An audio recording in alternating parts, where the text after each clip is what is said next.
नमस्कार। सिंधुदुर्गच्या मालवण येथील राजकोट किल्ल्यावरील छत्रपती शिवाजी महाराजांचा पुतळा कोसळल्यानंतर राज्यभरात शिवप्रेमी आणि सर्वसामान्य जनतेमध्ये संतापाचे वातावरण आहे। याच मुद्द्यावरून राज्यातील राजकीय वातावरण चांगलंच तापलं आहे। मुख्यमंत्री एकनाथ शिंदे, उपमुख्यमंत्री अजित पवार आणि महाराष्ट्र दौऱ्यावर नुकतेच येऊन गेलेले पंतप्रधान नरेंद्र मोदी यांनी या घटनेवर माफी मागत पडदा टाकण्याचा प्रयत्न केला। पण एक मिटवावे तर दुसरे समोर येते अशीच काहीशी अवस्था राज्यातील महायुती सरकारची झाली आहे।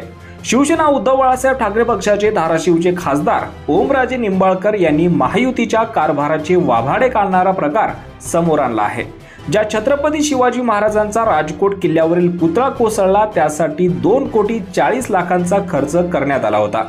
नेमका एवढाच खर्च या पुतळ्याचे अनावरण करण्यासाठी आलेल्या पंतप्रधान नरेंद्र मोदी यांच्या दौऱ्यासाठी तात्पुरते हेलिपॅड उभारण्यासाठी करण्यात आल्याचा दावा खासदार ओमराजे यांनी केला आहे।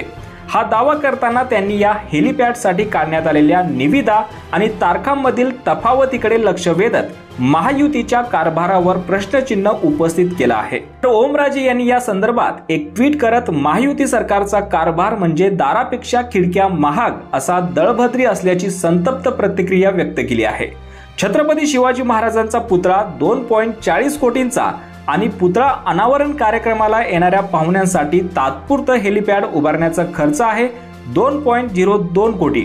वारे वा सरकार, घरापेक्षा दरवाजे खिडक्या महाग असाच या सरकारचा दळभद्री कार्यक्रम म्हणावा लागेल। तर 78 लाख, 44 लाख आणि 79 लाख असा 3 खर्च तात्पुरते हेलिपॅड उभारण्यासाठी राज्य सरकारने केलाय।